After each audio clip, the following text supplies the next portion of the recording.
Assalamualaikum warahmatullahi wabarakatuh. Bertemu lagi dengan aku Renaldi Stanza yang akrab disapa Ronald dalam program WC Mami, Wadah Celoteh Masyarakat Milenial. Saatnya yang muda bicara. Hari ini kita sudah kedatangan tamu yang sangat istimewa. Mungkin kawan-kawan milenial sudah tahu ya, sudah akrab dengan nama ini. Tapi sekali lagi, inilah dia. Inilah narasumber kita dari siswa di SIPMSI, Ketua KPU Kabupaten Ogan Komering Ilir pada program podcast WC Mami, Wadah Celoteh Masyarakat Milenial. Saatnya yang muda yang bicara dengan host Renaldi Stanza yang dikenal dengan nama Bang Ronald, diselenggarakan oleh KPU Ogan Komering Ilir kerjasama dengan Cimut News TV, salah satu channel YouTube yang telah diterima dalam program partner YouTube.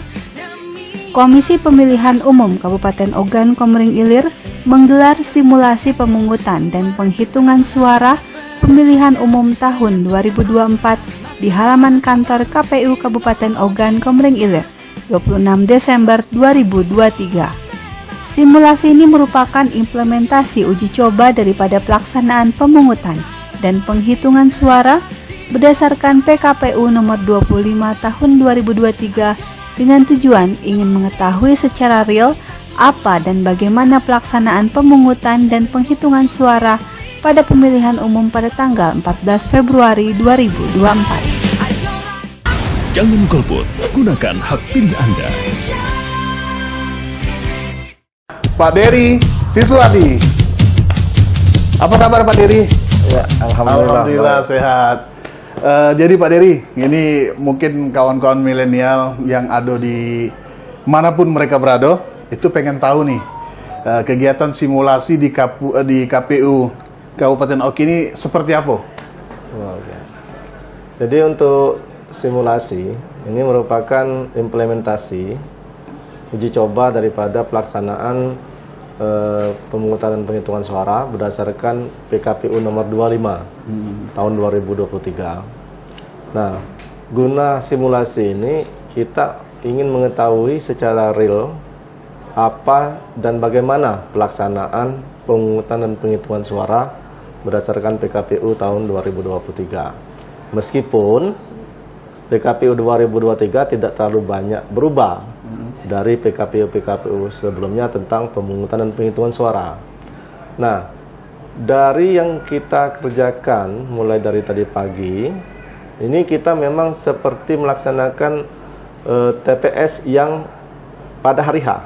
Artinya kita ada pelaksana dalam artian KPPS, kemudian ada pemilih yang akan melakukan pemungutan suara.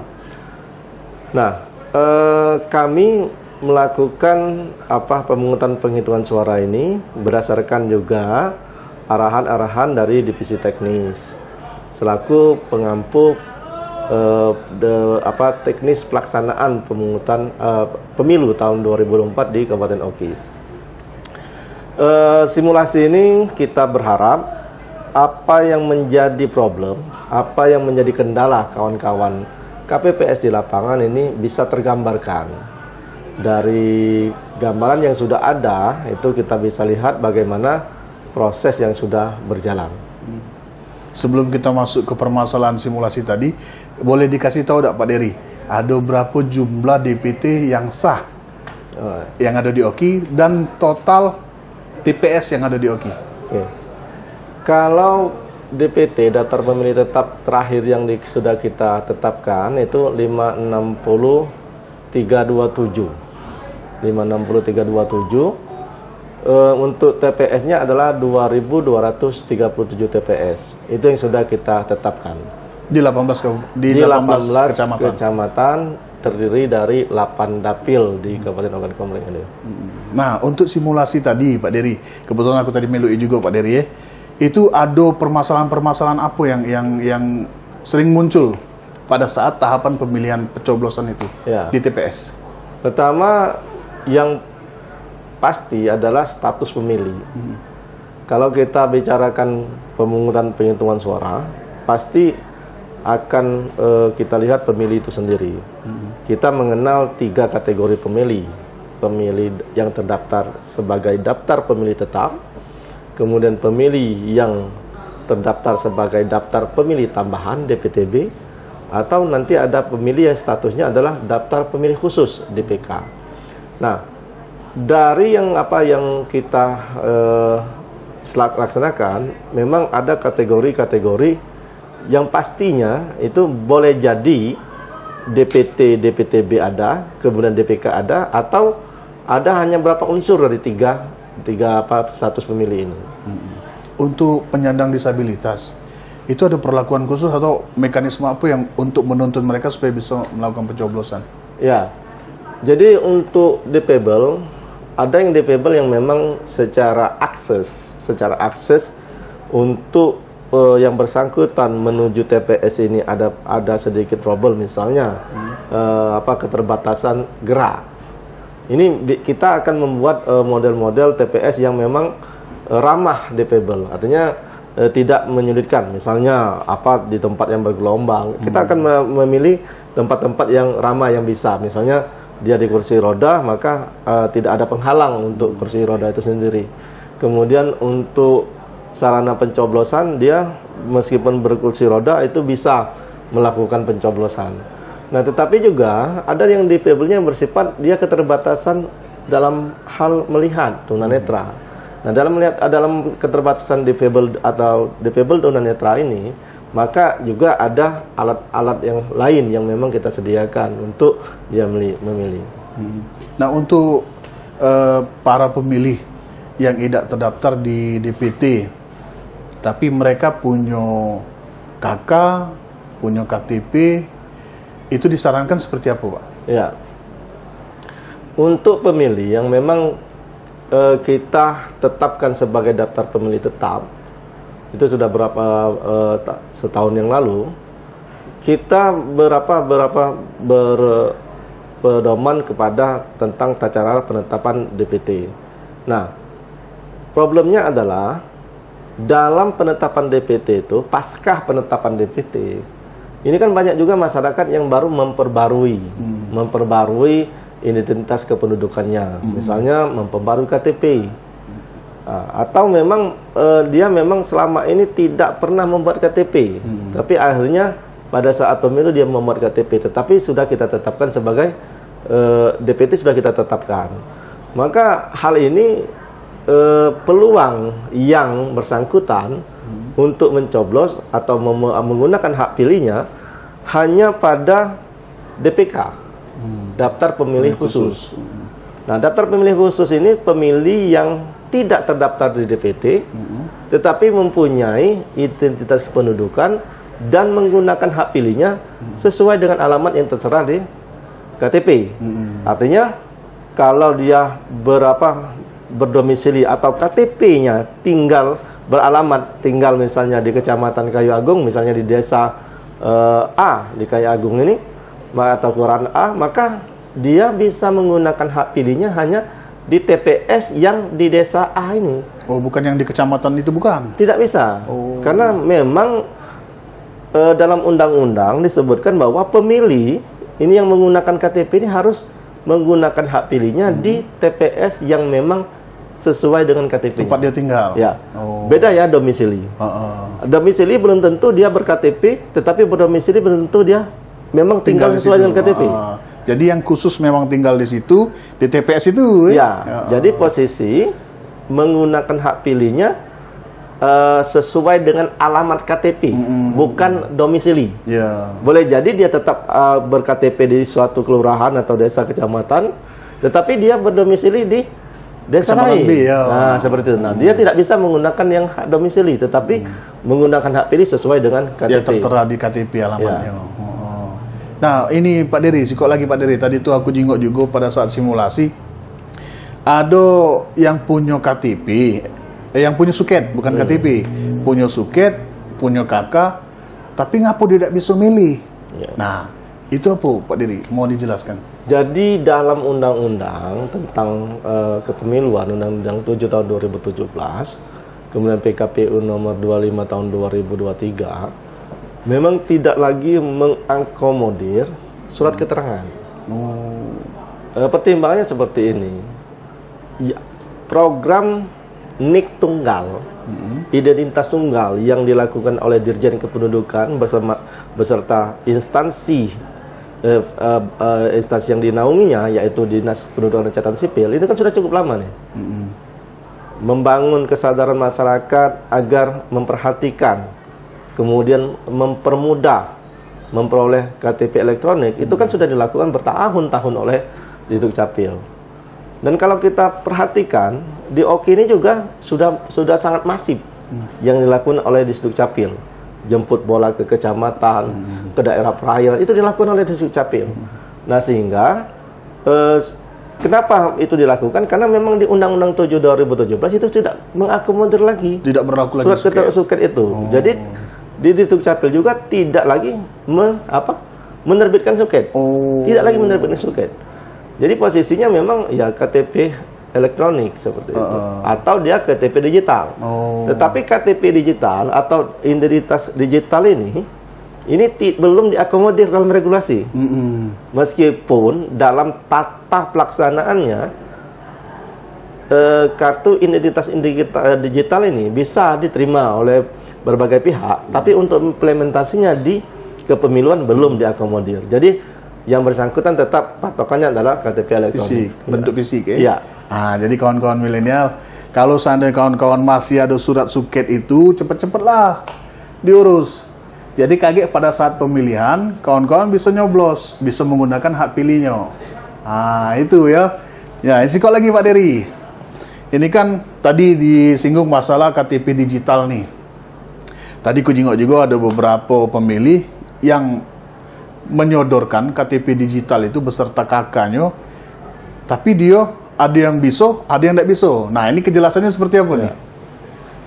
Selagi regulasi dalam PKPU 2023 itu belum berubah, maka kita hanya menerima KTP fisik. KTP fisik. Jadi aturannya adalah KTP fisik yang harus diperlihatkan. Benar, KTP digital merupakan produk yang dikeluarkan oleh Dirjen Kependudukan bersama Disduk Capil yang memuat identitas seluruh daripada pribadi yang bersangkutan, tetapi implementasinya untuk digunakan sebagai syarat daripada memilih di pemilu itu belum diakomodir dalam regulasi. Jadi tetap kami kalau penyelenggara patokannya adalah KTP elektronik. KTP elektronik, KTP fisik. Nah, ini Pak Dery, sikok lagi juga. Hai, bertambah terus, sikok terus. Mana kalau kita break dulu? Apa dosa?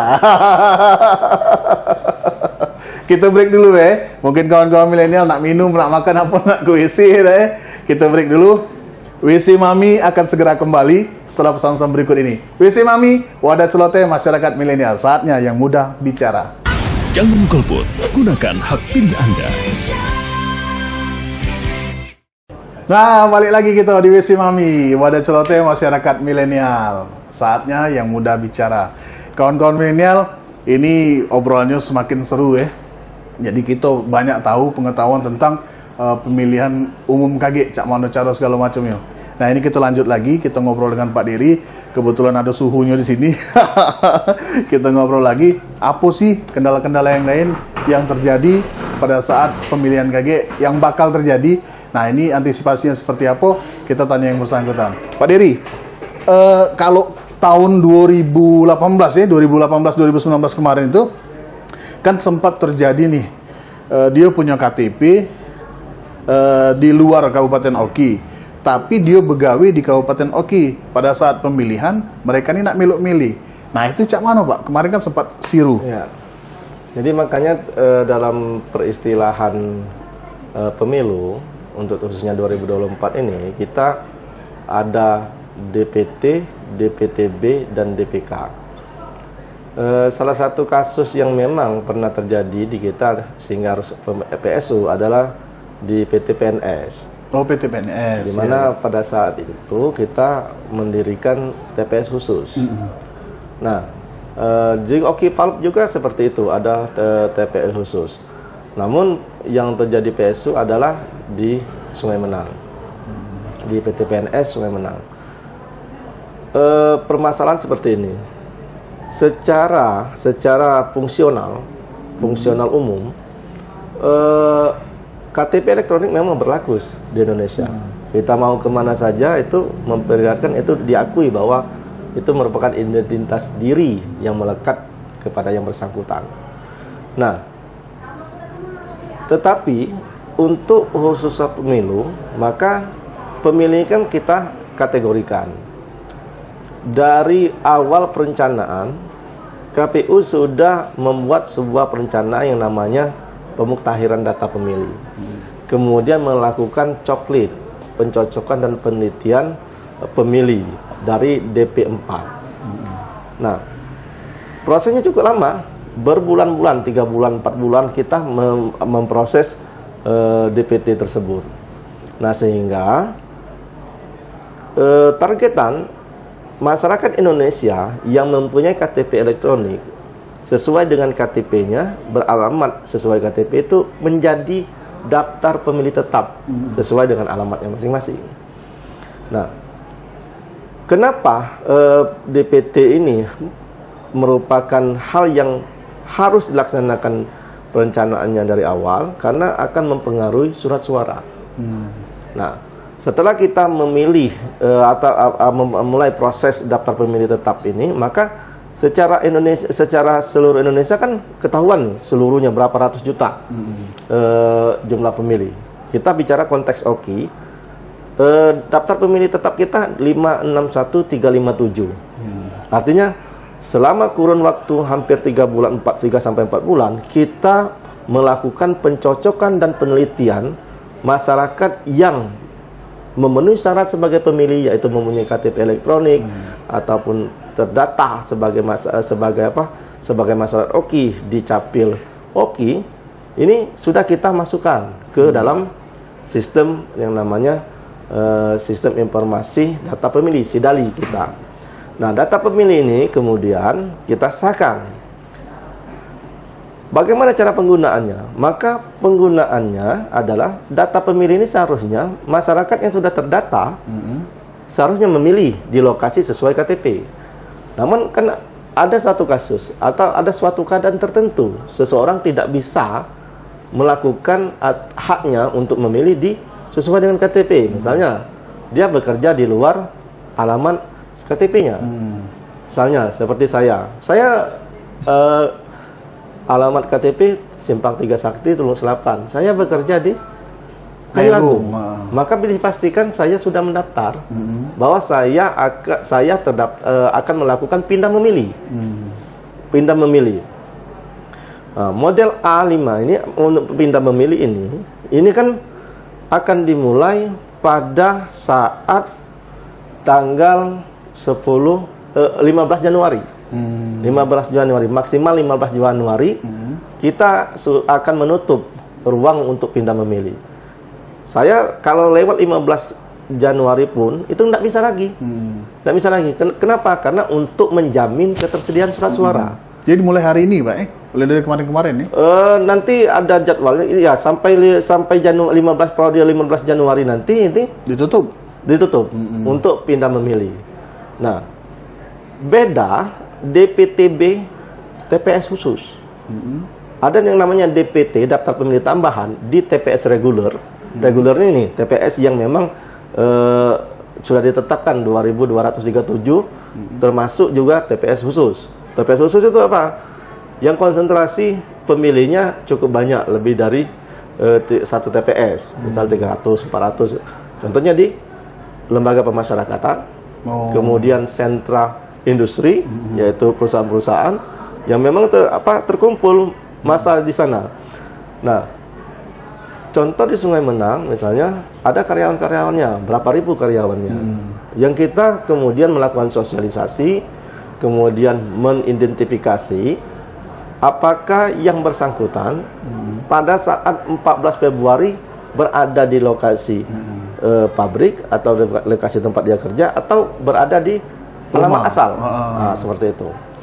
Nah, manajemen kemudian mencatat karyawan-karyawan yang memang diperkirakan pada saat 14 Februari melakukan pemungutan suaranya di pabrik atau di tempat kerja.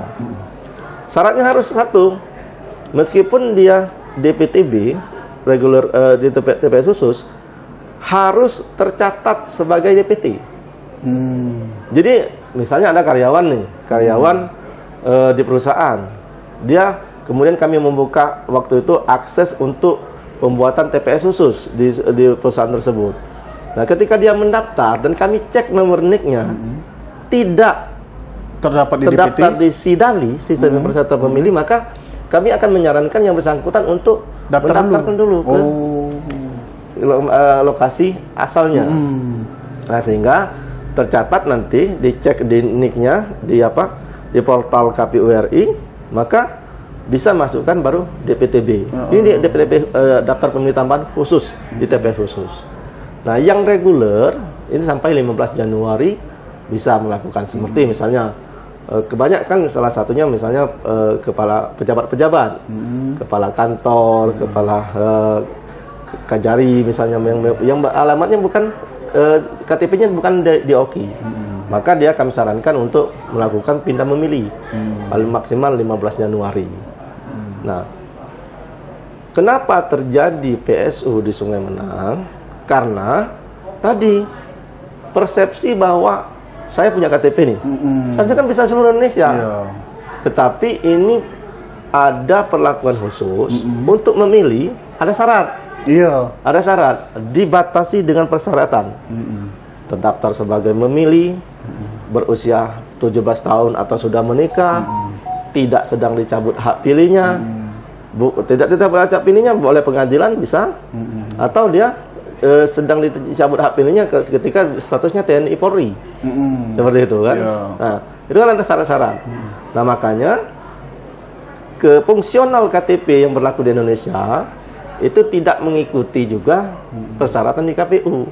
KPU harus berdasarkan alamat yang tertera di KTP elektroniknya. Berarti tidak serta-merta, Pak, Tidak serta-merta. Tidak serta-merta bisa milih, mentang-mentang dia KTP Indonesia, nak milih di Basing Bay ya. Seperti itu. Artinya ada mekanisme khusus yang memang diberlakukan oleh KPU untuk melakukan registrasi awal.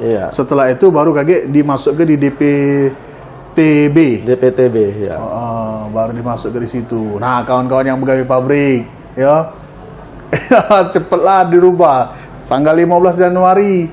Kalau kamu nak milih di kampung, ya boleh. Cuman, kalau misalnya kawan-kawan lagi ada shift malam, shift siang misalnya kan, tidak sempat gitu, ya cobalah dirubah supaya bisa milih di pabrik, karena disiapkan yang tempatnya. Ada TPS khusus untuk kawan-kawan di sana. Nah, kita lanjut, Pak Dery. Tadi kan kami jingok juga ada beberapa kasus yang terjadi di simulasi itu tadi. Mereka ini kekurangan surat suara. Nah, di TPS ini, misalnya TPS ini menyediakan 300 surat suara. Tiba-tiba ada datang 5 uang yang belum nyoblos. Yang memang secara syarat bisa untuk milih. Nah, itu cak mana solusinya, Pak? Jadi seperti ini. Kalau kita kan surat suara itu sejumlah DPT ditambah 2%. Kalau dia mengikuti angka maksimal 300 per TPS, maka ada 2% yaitu 6. Jadi 306 setiap jenis pemilihan. Presiden ada 306, DPR RI 306, sampai ke kabupaten juga ada 306. Nah, pada prakteknya nih, boleh jadi 300 ini DPT hadir semua. Tapi boleh jadi partisipasi yang datang itu di bawah 300. Boleh jadi 290, kemudian boleh juga 270 yang sesuai dengan partisipasi masyarakat pada saat itu. Nah, kalau seperti ini kan kondisinya artinya yang datang bisa menggunakan itu. Menggunakan sisa surat suara setelah jam 12 itu. Nah, persoalannya 100% DPT datang nih. Orang datang, cuma mensisakan 6. Yang datang 10. Artinya ada 4 nih yang belum kebagi. Yang belum terakomodir. Nah, satu desa ini kan boleh jadi lebih dari satu TPS ini. Boleh jadi. Ketika dia memang menggunakan KTP, boleh jadi dia bisa berkomunikasi dengan TPS. Ada peralihan, pemindahan surat suara atau lebih simpel diarahkan nanti. Oh, ini TPS 1 masih ada. Oh, jadi dipindah ke pemilihnya. Dipindahkan. Tetapi kan di dalam lingkungan TPS di dalam desa itu Ya, ada, seperti itu. Tidak boleh keluar. Iya. Jadi biarpun dia kurang surat suaranya, kalau misalnya TPS-nya lebih dari Siko di desa itu, Iya. dia dialihkan ke situ. Bisa ya. dialihkan ya. Misalnya kosong lagi, situ lagi, Situ ya, lagi, eh. ya, seperti itu. Jadi terus di rolling bae, disuruh pindah-pindah bae. Nah ini Pak Diri, sebagai Ketua KPU, ada tak pesan atau himbauan kepada Ketua KPPS ya? Ya, KPPS. Untuk dalam melaksanakan tugasnya seperti apa? Nah, ada tak himbauan untuk mereka supaya bisa maksimal? Ya. Itu Pak Diri. Jadi kami kan sekarang ini baru rekrutmen KPPS dengan mensyaratkan salah satunya adalah umur maksimal 55 tahun. 55 tahun. Kalau 2019 lebih dari 55 tahun masih oke, masih bisa. Tapi berdasarkan peraturan yang baru, kita hanya menerima maksimal 55 tahun. Yang kedua, syarat dari KPPS itu dia ada hasil tes darah. Darah, berapa tensinya, apa posisi kolesterolnya, gulanya. Waduh, cek kesehatan. Cek kesehatan.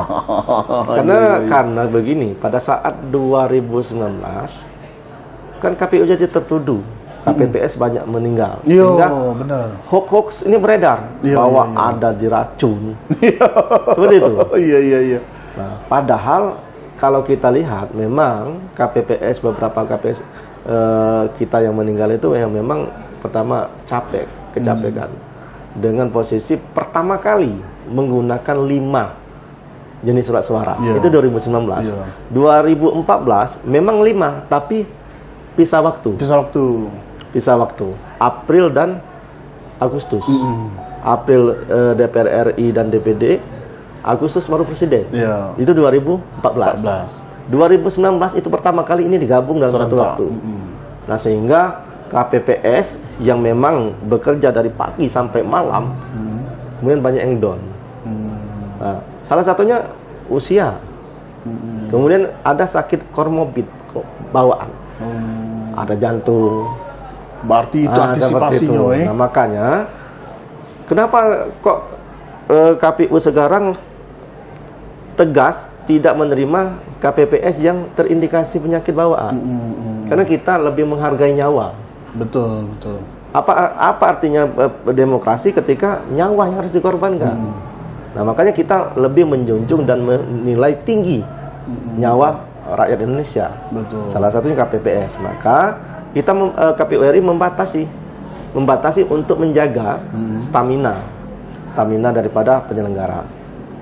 Nah, KPPS ini kami harapkan sesuai dengan regulasi yang sudah ditentukan oleh KPU RI, agar PPS memilih calon-calon KPPS yang memang sesuai dengan regulasi.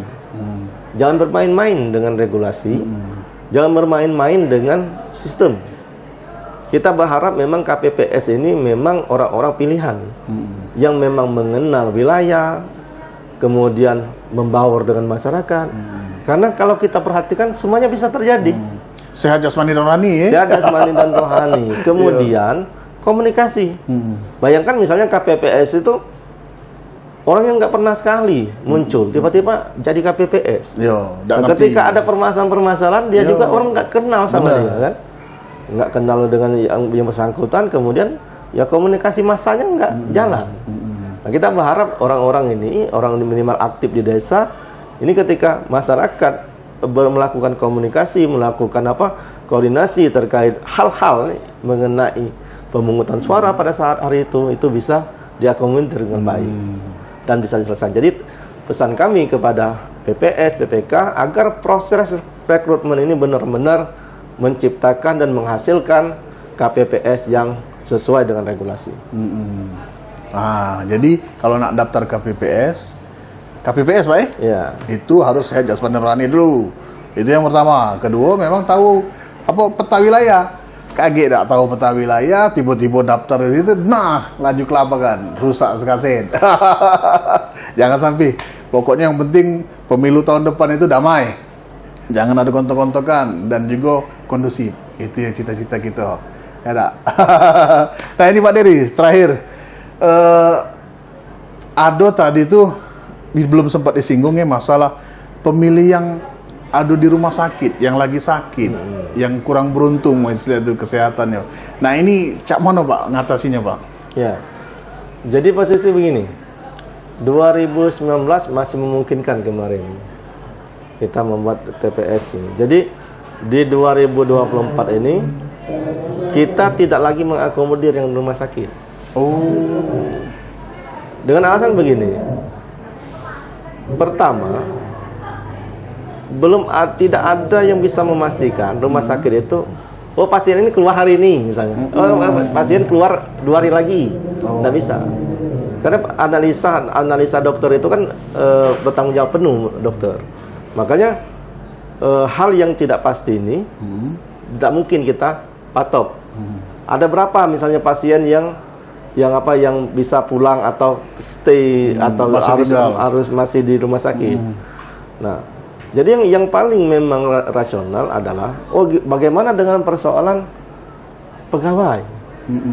Pegawai rumah sakit itu. Ternyata kita bisa mengarahkan dengan model pindah pemilih.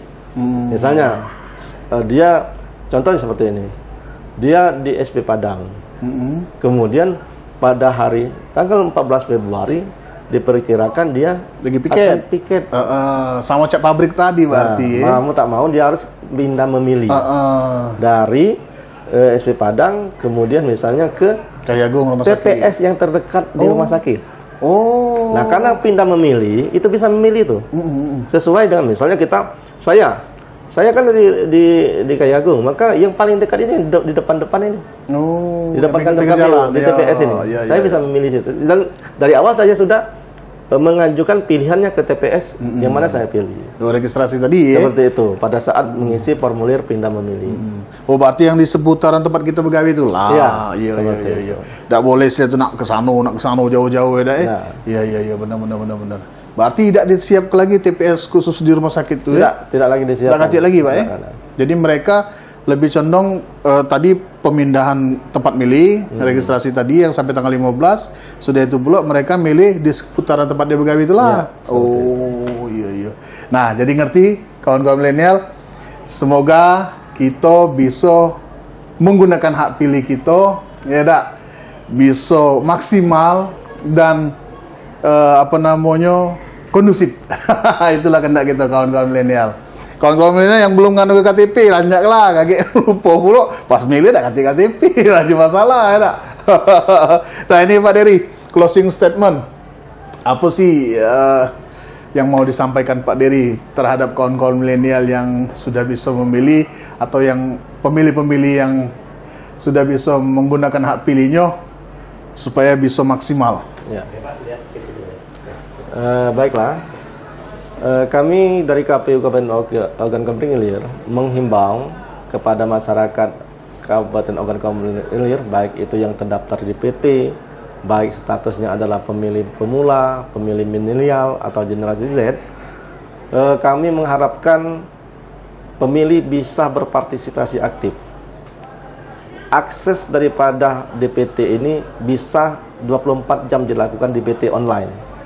Pastikan NIK kita, NIK masing-masing kita terdaftar di dalam sistem informasi data pemilih KPU RI. Apabila tidak terdaftar, maka dipastikan pemilih harus menggunakan KTP elektroniknya. Ketika menggunakan KTP elektroniknya, pastikan bahwa KTP tidak ada masalah. Kami, KPU OKI, melayani para pemilih yang akan melakukan konsultasi ataupun mengetahui informasi-informasi kepemiluan di KPU Ogan Komering Ilir. Demikian, mungkin kami berharap partisipasi pemilih di Ogan Komering Ilir bisa lebih tinggi dari periode sebelumnya. Terima kasih. Ada website khusus Pak Dery yang bisa diakses oleh kawan-kawan milenial?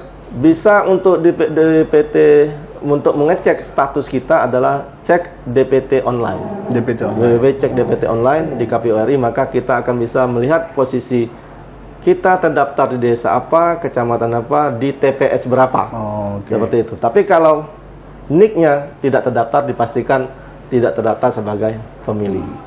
Oke, terima kasih Pak Dery. Terima kasih kawan-kawan milenial yang sudah nonton di channel Cimut TV di program WC Mami. Nah, kita ketemu lagi di episode selanjutnya. Tetap sehat, tetap jauhi narkoba. Jangan sampai kawan-kawan milenial terkontaminasi dengan narkoba, karena narkoba itu bahaya. Dan juga tetap beramah bermedia sosial. Jangan masing-masing pencet, jangan masing-masing buat status. Kaget kita kena undang-undang ITE. Oke, terima kasih kawan-kawan milenial. Sampai berjumpa kembali di WC Mami, wadah celoteh masyarakat milenial selanjutnya. Terima kasih banyak Pak Dery, terima kasih. Sama-sama. Kami akhiri dengan wassalamualaikum warahmatullahi wabarakatuh. WC Mami, wadah celoteh masyarakat milenial. Saatnya yang muda bicara.